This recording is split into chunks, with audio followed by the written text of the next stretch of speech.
Before the story begins, don't forget to like, comment, and subscribe if you enjoy stories where humanity stands tall against impossible odds. Your support helps bring more cinematic sci-fi to life. Now, let's begin. They said the Predator clans bowed to no one. Not to fleets. Not to empires. Not to gods forged from metal and war. Their creed was older than the stars they hunted beneath. To kneel was to die. To bow was to betray the blood in their veins. For centuries, their name alone had sent warlords into retreat. Empires that spanned light centuries whispered about them with the same terror once reserved for plagues. The battle over Station was supposed to be decisive. The Council of Worlds had gathered fleets from every known power, serpentine cruisers, avian war barges, ships wrapped in living metal, but even together their armada looked fragile compared to what waited in the dark. A silence heavier than gravity settled over the command bridge of the human flagship Resolute Dawn. Commander Elias Vance stood near the viewing deck, his hands braced on the railing, knuckles pale. His eyes tracked the sensor readout as crimson icons flared to life. Predator ships. Dozens. No hundreds. They moved without formation because they didn't need it. Hunters didn't march in lines. They encircled. "Sir," Lieutenant Barlow murmured, voice steady but taut as a drawn wire, "Council ships have opened fire. They've committed their first volley." Vance didn't answer immediately. The Council always struck first, as if the Predator could be intimidated into retreat. It never worked. He'd read the reports, studied every battle. The Council called them beasts, but beasts didn't dismantle fleets with such precision. On the forward display, the first wave of plasma lances streaked into the dark. Moments later, the response came, not a counter-volley but movement. Predator vessels folded around the flanks like sharks around bleeding prey. The human crew watched as the first Council dreadnought went dark, cut apart in clean, almost elegant lines. Not a scrap wasted. Not a shot fired at random. 2 minutes, Barlow said softly. "They'll be on us in 2 minutes. Vance exhaled through his nose. He didn't flinch. Fear had burned out of him years ago and smaller wars fought on dirt and ash. He watched the enemies approach the way a surgeon might watch a slow, precise incision. The Predator fleet was not a storm. Storms were chaotic. This was deliberate. Inevitable. "They don't want the station," Vance said at last. "They want the surrender." Barlow turned to him, confusion flickering behind the soldier's hard stare. "Surrender? They've never taken prisoners, sir." "No," Vance agreed. "But they want to see us kneel. It's what they always demand before they burn everything down." Another dreadnought went dark. No debris. No survivors. Predator ships closed in tighter. On Council frequencies, someone screamed an order for retreat. Another voice shouted to hold the line. Neither mattered. The Predators didn't speak to their enemies. They only listened to silence. The command deck shuddered as targeting locks flashed red. For one heartbeat, Vance thought of his son Leo. A thin-faced boy with messy dark hair and a stubbornness that felt carved from stone. Leo would be on the colony by now, kicking up dust in the dry wind, pretending he was a starfighter pilot. He had no idea how close the war was. How near the Predators hunted. "Commander," Barlow's voice snapped him back. "Orders. Hold position. Humans don't run before they understand the field." "Sir, with respect, the Council fleets are scattering. If we stay." "Then we stay," Vance cut in, his voice like the edge of forged steel. "They don't know us. We don't scatter." Outside the viewport, a Predator ship slid past, black as the space it moved through, edges glowing faint blue, its hull etched with ancient kill markings. It dwarfed most Council cruisers. For an instant, Vance felt it looking back at him. On the opposite side of the galaxy, in a settlement built on soil still raw from terraforming, Leo Vance crouched near the edge of a dry creek bed, a handful of smooth stones in his palm. The sun caught the dust in the air, painting the world in gold and red. He squinted up at the sky, watching the colony's defense satellites blink like lazy stars. His world was quiet, simple. No one told him war had already started. A transmission crackled faintly through the hidden speakers of the Resolute Dawn. Council command was trying to hold the armada together, but their orders sounded more like prayers. "All vessels regroup at Point Helios. Reinforce for a perimeter." "They're breaking," Barlow whispered. "Of course they are," Vance replied. "They've spent their lives kneeling to something. It's why they can't stand now." The first Predator volley finally came, a single, focused beam that split the Council flagship like silk. No wasted fire. No grand speeches. The message was in the precision. One by one, the Predator fleet advanced, driving empires that had once believed themselves untouchable into retreat. "They'll move on the colonies next," Vance said. "They'll want us on our knees." Barlow swallowed. "What if we don't kneel?" Vance's mouth hardened into something that almost resembled a smile, the kind that belonged to a man who had lost too much to believe in peace but still knew the shape of defiance. "Then they'll learn we're not the Council. We're human." A tremor shivered through the ship as the fleet rotated into position. Enemy locks intensified, a halo of red lighting up the tactical display. Outnumbered, outgunned, outmatched. It didn't matter. Humanity had been outmatched since the day it left Earth. The difference was they didn't bow. Far away, the colony winds howled across the plains. Leo threw another stone at a broken signpost, laughing at the echo. He didn't know the stars above him were shifting. He didn't know that one of those shadows carried a beast that would one day lower its head to him. On the bridge, Vance whispered to the stars like a soldier whispering to ghosts. "Come then." And the predators came. The first missile warnings screamed across the deck, painting the sky in fire. The resolute Dawn turned its prow into the storm, and the last human fleet at Ephra bared its teeth. The predator fleet expected to see kneeling. What it found was a wall. The story of a galaxy would change here, though no one yet knew why. A commander, a child, and a beast that bowed to no empire. Not yet.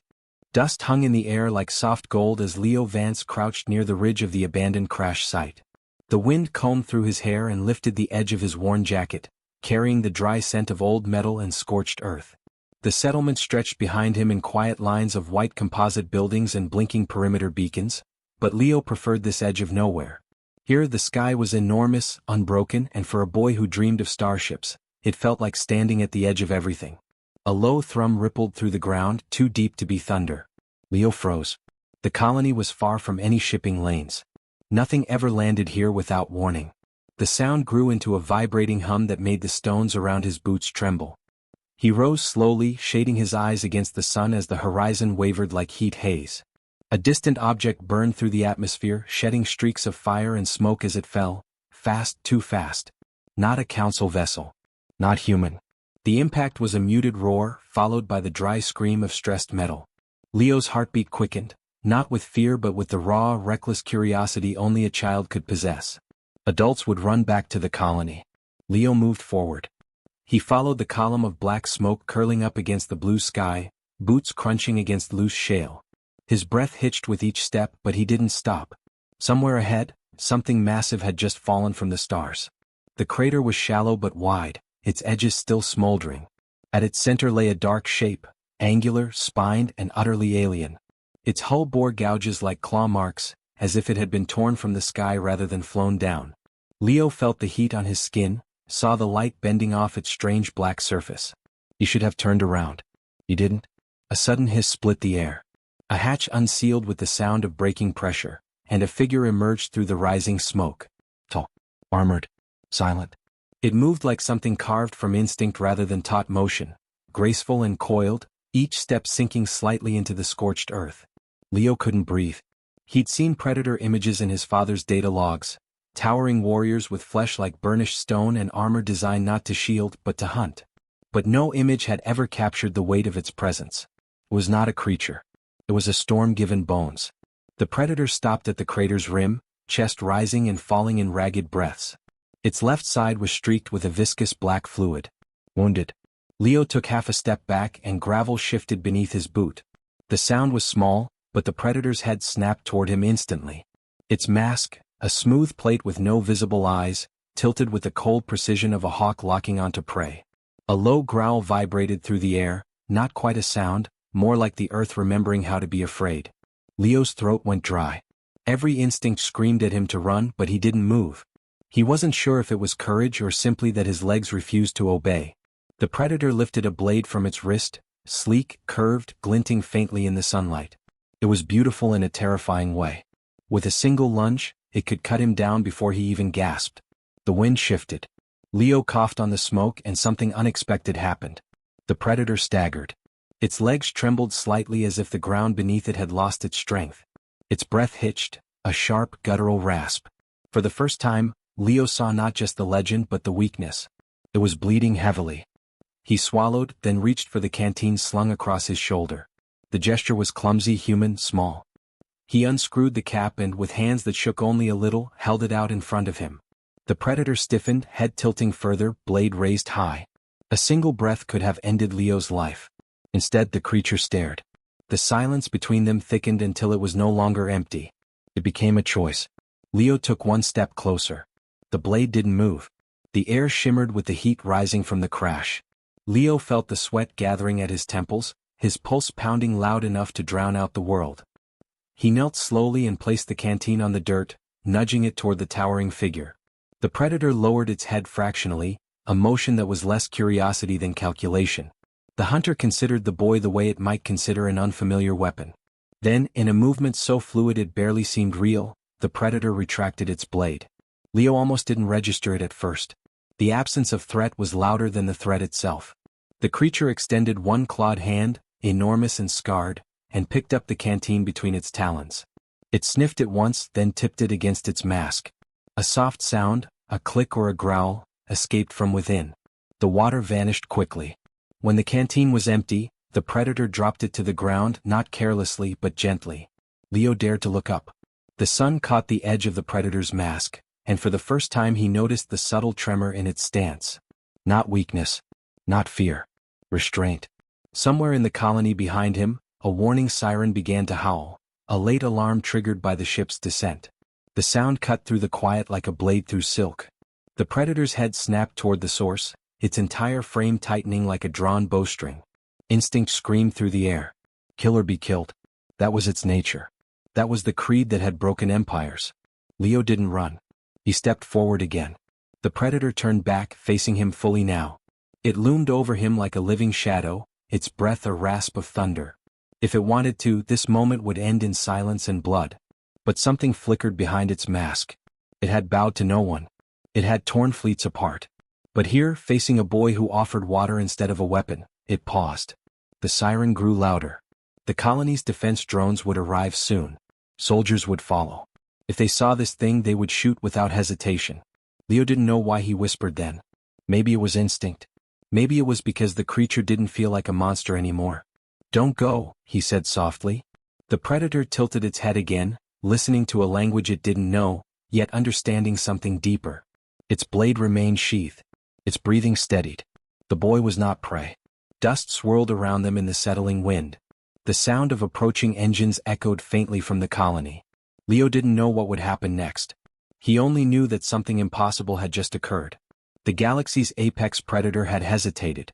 For the first time in its long, brutal existence, it had chosen not to kill. And Leo, standing alone at the crater's edge, felt the future shift beneath his feet. The alarm still echoed faintly across the colony when the perimeter gates burst open. Soldiers in black polymer armor surged forward, their boots pounding against the ground in practiced unison.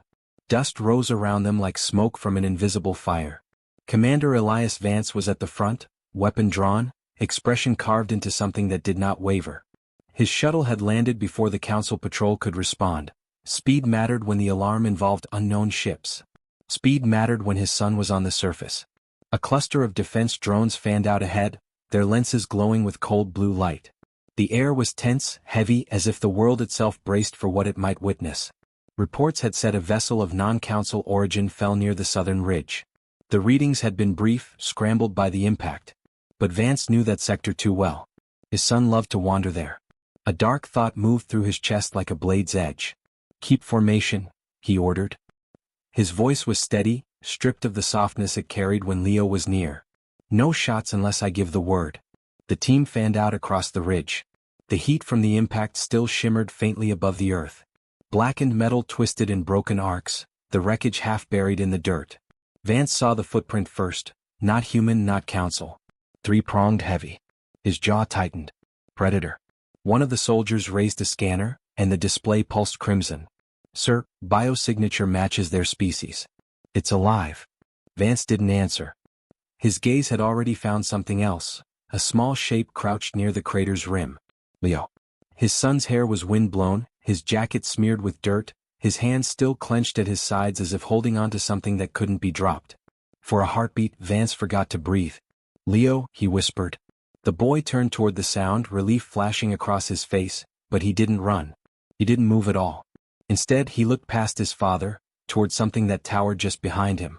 The predator stood with its back half turned to the crater, its chest streaked with dried blood, its blades sheathed. It wasn't hiding and it wasn't attacking.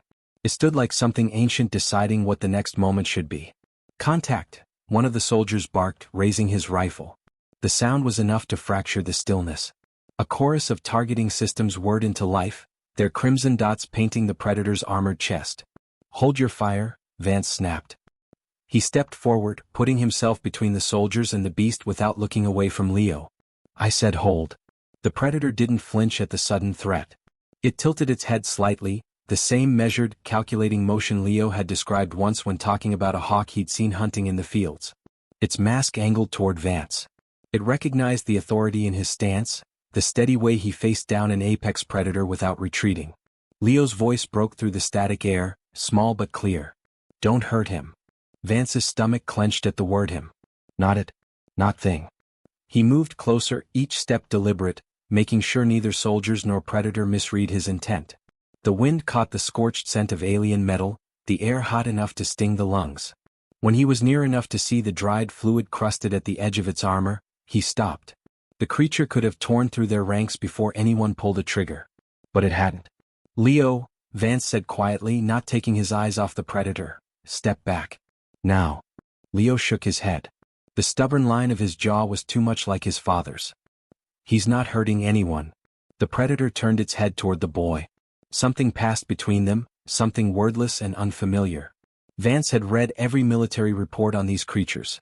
Beings of perfect aggression, creatures that answered mercy with death.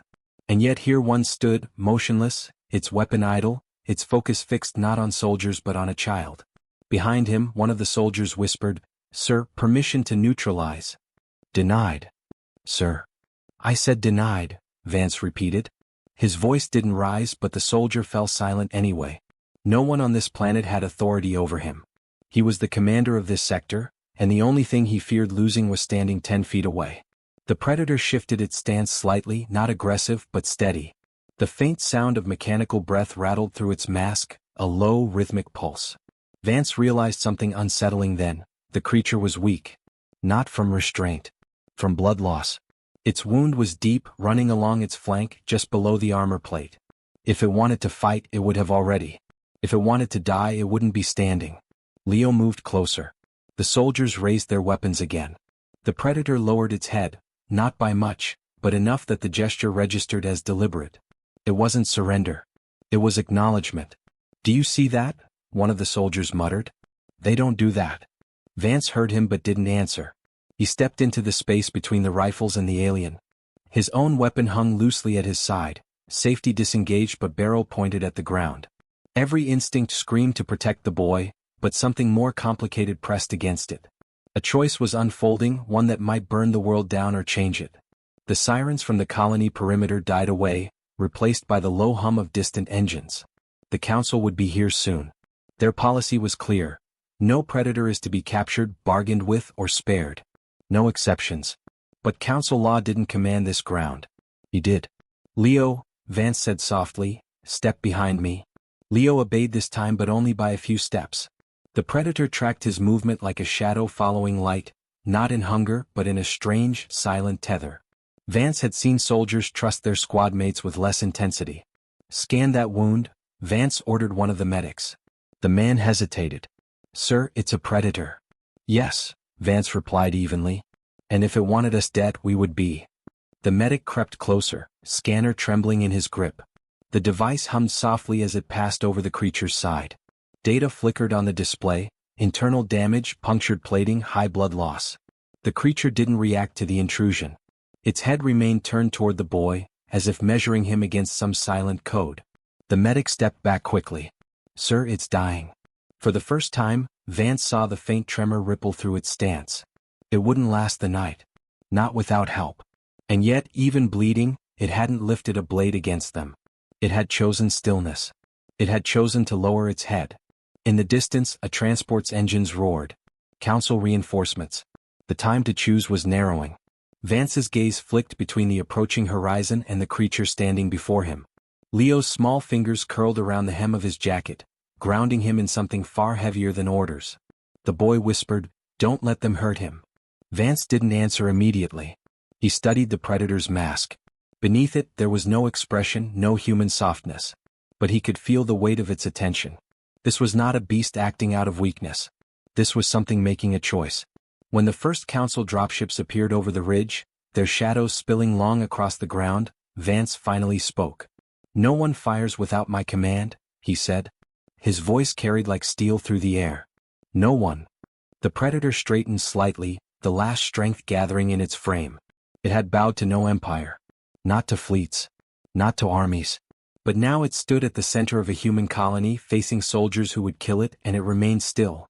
As if its fate belonged only to this moment. Vance tightened his grip on his weapon. The council would not understand what he had just witnessed. But he did. The world tilted toward something irreversible. The council dropships carved through the sky like blades, their engines screaming across the valley as they descended toward the colony's edge. Dust rolled in heavy waves, swallowing the horizon in a dull brown haze. Leo covered his face with his sleeve, eyes squinting as the first shuttle touched down. Commander Elias Vance didn't move. He stood between the predator and the incoming soldiers, jaw locked, one hand resting on his weapon though not yet raising it. The decision he'd made when he saw the creature lower its head still burned through him like cold fire. He had no idea what the next 10 minutes would cost. But he knew what would happen if he stepped aside. The council soldiers spilled out in flawless formation, white and gold armor gleaming in the pale light, rifles raised in the way of those who didn't expect conversation. Their commander, Counselor Zrak, strode through the center of their line, his narrow face carved into a mask of authority. He was not military. He didn't need to be. Council law carried a different kind of weapon. Vance didn't salute. Zrak didn't expect him to. "Where is the predator?" Zrak asked, his voice smooth but edged. His gaze slid past Vance toward the creature standing behind him. The predator had not moved since the soldiers arrived. It stood straight now, wounded but unbowed, its mask tilted downward just enough to glance at Leo standing at his father's side. "It's wounded," Vance said evenly. "It hasn't attacked." Zrak raised an elegant brow. "Then it's waiting to. You know what the protocols demand." "I know the protocols," Vance replied. "I also know it had a chance to kill us and didn't." The council commander gestured sharply, and 3 rifles clicked upward toward the predator's chest. Leo flinched at the sound, but the predator didn't. Its breathing came slow and measured, the kind of calm that didn't belong to prey. It could have killed a dozen soldiers before the rest fired. Everyone here knew it. "This species does not spare," Zrak said. "It kills. That's its language. You can't negotiate with a storm." "Maybe," Vance said, "but you can stand in front of one." Zrak's mouth tightened. "This isn't your decision. It's happening on my ground." The 2 men stared at each other in the heat, the council commander's clean white uniform already gathering a thin film of dust. Behind him, soldiers kept their weapons leveled. Behind Vance, the predator shifted slightly, not in threat but in balance, the blood along its flank darkening to black. Its strength was fading, but its posture was still a warning. Leo stepped forward before his father could stop him. His small hand rose, palm out. "Don't hurt him." The ripple that moved through the soldiers was almost visible. One of them lowered his rifle without realizing it, uncertain. It was one thing to follow orders when facing a monster. It was another when a child stood in the way. Zrak's eyes narrowed at the boy. "Get him out of here." "No," Leo said. "He's not a monster." The predator's head tilted at the word. It didn't know the language, but it recognized the tone. Something passed through the air then, not spoken, not entirely understood, but heavy enough that the soldiers hesitated. Vance felt it like the moment before a storm breaks. "You're risking lives," Zrak hissed. "You think mercy means anything to them? They've burned fleets. They've butchered worlds. You saw the reports." "I did," Vance answered. "I've also seen how fast they kill. If it wanted blood, none of us would be standing here." Zrak's expression cracked at the edges. Fear had built the council's policies, centuries of fear. To them, predators were a single truth, unstoppable, merciless, unbending. What they saw before them didn't fit the shape of that truth. An apex predator standing still. A human commander not running. A child speaking to something the galaxy had only ever feared. "Council forces will carry out standard containment," Zrak said finally. "Step aside, Commander." "No." The single word fell like a hammer. The soldiers behind Zrak shifted uneasily, unsure if they were about to witness a diplomatic incident or the beginning of another massacre. Vance slowly raised his weapon, not at the predator but at the council soldiers. His stance was deliberate, unshakable. "This is treason," Zrak said softly. "No," Vance replied. "This is a choice." For a moment, all sound drained out of the world. Even the wind seemed to hold its breath. The predator's chest rose and fell steadily. It was dying but it did not kneel. And then, slowly, deliberately, it stepped forward. Every rifle in the clearing locked on. The predator ignored them. It walked until it stood at Vance's side, then wound along its flank leaving a trail of dark streaks in the dust. Then it did something none of them had ever seen. It went down on one knee, not fully but just enough for its head to dip below Leo's eye line. A bow. Not of defeat. Of recognition. Zrak staggered back as if struck. "No," he whispered. They never." Leo reached out, fingers trembling, and touched the edge of its mask. The creature didn't move away. Its breath came low and rasping. In that silence, centuries of fear fractured like old glass. Something new slid into its place. Vance lowered his weapon. The soldiers didn't. They didn't know how to. Their training had never prepared them for this. "This moment will destroy us," Zrak said almost to himself. "If they see one of their own kneel to pray. Then maybe they'll finally stop being gods," Vance said. Zrak's mouth thinned to a sharp line. "This isn't over. They'll come.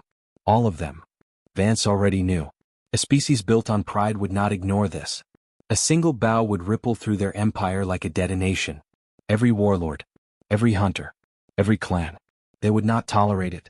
Leo whispered, "Then we stand." The predator turned its masked face toward the boy, as if understanding that single word. A sound rumbled low in its chest, not a growl, not a warning. A promise. Above them, distant in the upper atmosphere, something shifted. A flicker of movement among the stars. It wasn't council reinforcements this time. It was darker. Older. Predator ships moving like shadows. They had seen. They were coming. Zrak's eyes widened. They won't come to talk. They'll come to burn. Vance stood taller, hand resting on his rifle again, the dust swirling around his boots like smoke. He had spent a lifetime fighting wars he didn't choose. This one he would choose. This one had already chosen him.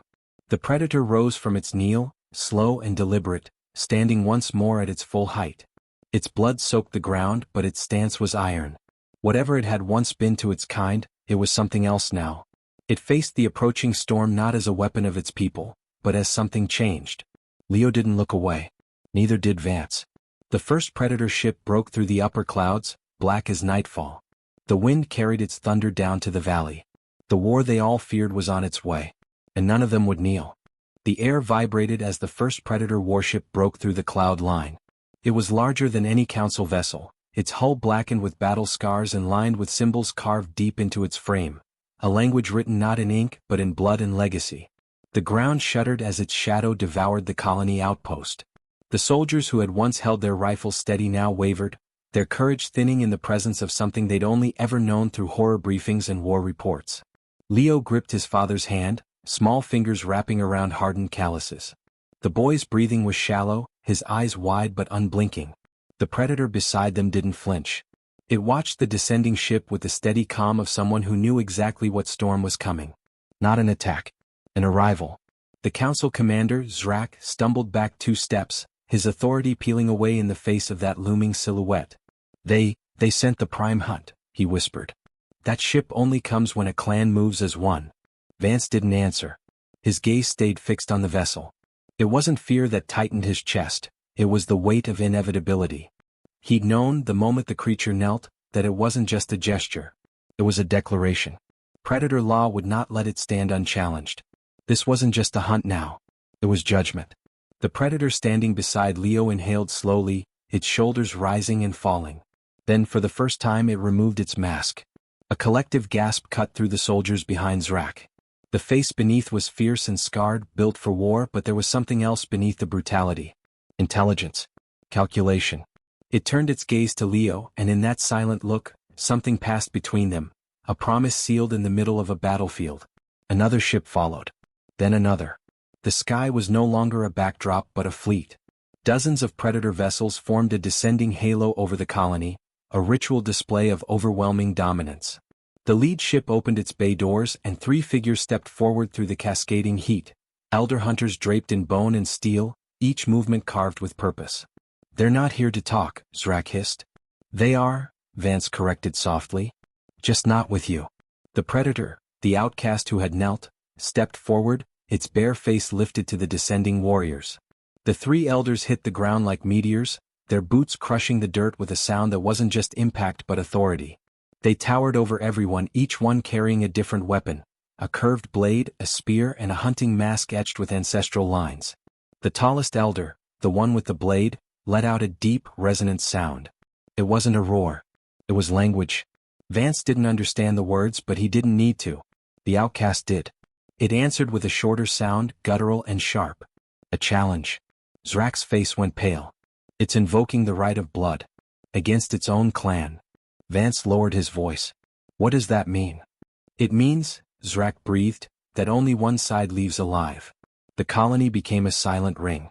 Even the soldiers lowered their weapons without orders, instincts bowing to something far older than council law. The predator clan formed a half-circle, the elders standing at its apex. The outcast, no longer faceless, stepped into the center of the ring. Blood still leaked from its flank, its strength frayed but not broken. It reached behind its back and drew its blade, the same weapon it had refused to raise against Leo. One of the elders, the one with the spear, stepped forward. His movements were impossibly fast for his size, a storm of muscle and ritual precision.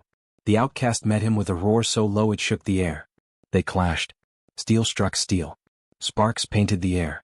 The outcast ducked beneath a swing that would have split bone and countered with a slash that drew a clean line of blood down the elder's chest. The watching predators didn't cheer. They observed, silent, reverent. For them this wasn't spectacle. It was law. Vance wanted to step in. Every instinct screamed to protect the creature that had spared his son. But this wasn't his fight. This was their language. Their justice. And if the outcast lost, no army in the galaxy would save Leo. The elder roared, spinning with brutal speed, striking the outcast's shoulder and driving it to one knee. Blood spattered the dirt. Leo flinched. But before the elder could finish the strike, the outcast lunged, not with strength but with precision. Its blade carved across the elder's wrist, disarming him in one fluid motion. Then with a final twist, it drove the blade into his chest. The elder collapsed, the ground trembling beneath his weight. The second elder stepped forward. No hesitation. No mercy. This one was faster. Smarter. Their blades tangled like lightning and thunder, each movement faster than human eyes could track. The outcast's wounds were catching up to it. Its breathing turned ragged, its stance shaky. The elder feinted left and struck right, slicing a fresh wound across its ribcage. Leo cried out, taking an involuntary step forward. Vance grabbed his shoulder. "Leo, don't." The outcast heard the boy's voice. Its head turned just slightly, not away from the fight but toward the sound. And in that single heartbeat, something ignited in its chest. It roared, a sound not of rage but defiance. It surged forward with renewed force, parrying the elder's next strike with such fury that the larger warrior stumbled. The outcast drove its blade up through the elder's throat. The sound that followed was quiet and final. 2 elders down. 1 remained. The leader with the curved blade stepped forward. Unlike the others, he didn't rush. He approached like a storm front, steady, absolute. This was the one who led them. The one who decided whether the clan walked away in blood or silence. Their blades met, and the world narrowed to 2 shadows moving in perfect, violent rhythm. This wasn't just a fight. It was history tearing itself open. The leader was stronger, older, colder.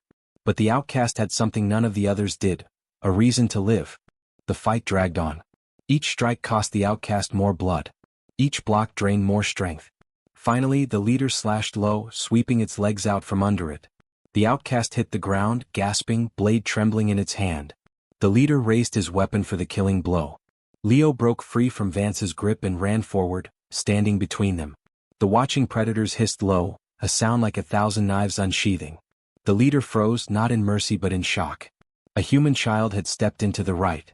Vance shouted his name, but Leo didn't move. His small voice shook, but the words carried like a gunshot. "He's not your enemy." The leader tilted its head, studying the boy as if seeing a creature that shouldn't exist. And then something unexpected happened.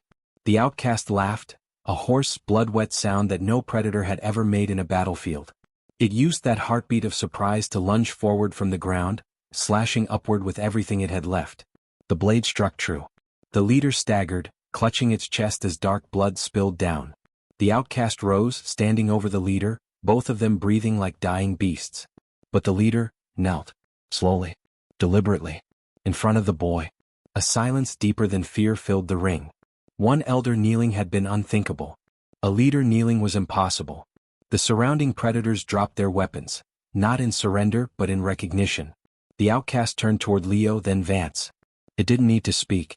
Its choice had rewritten their law. Zrak stared at the scene, shaking his head as though denying the shape of the new world forming before him. This changes everything. Vance put a hand on his son's shoulder, his voice steady and low. Yeah, it does. Above them, the predator fleet shifted position, not to strike but to stand down. For the first time in generations, the hunters didn't claim their kill. They bore witness. The outcast raised its blade skyward, blood dripping down its arm. The others answered with a sound so deep it felt like the ground itself was singing, a hunter's cry not of war but of allegiance. The impossible had happened. Leo looked up at the outcast, eyes bright with something that wasn't fear anymore. It was trust. The predator lowered its head to him once more, sealing the bond that had begun in silence and ended in revolution. And far above the clouds, in the endless dark between stars, the galaxy shuddered. Because for the first time a predator knelt not to another predator, but to a human child.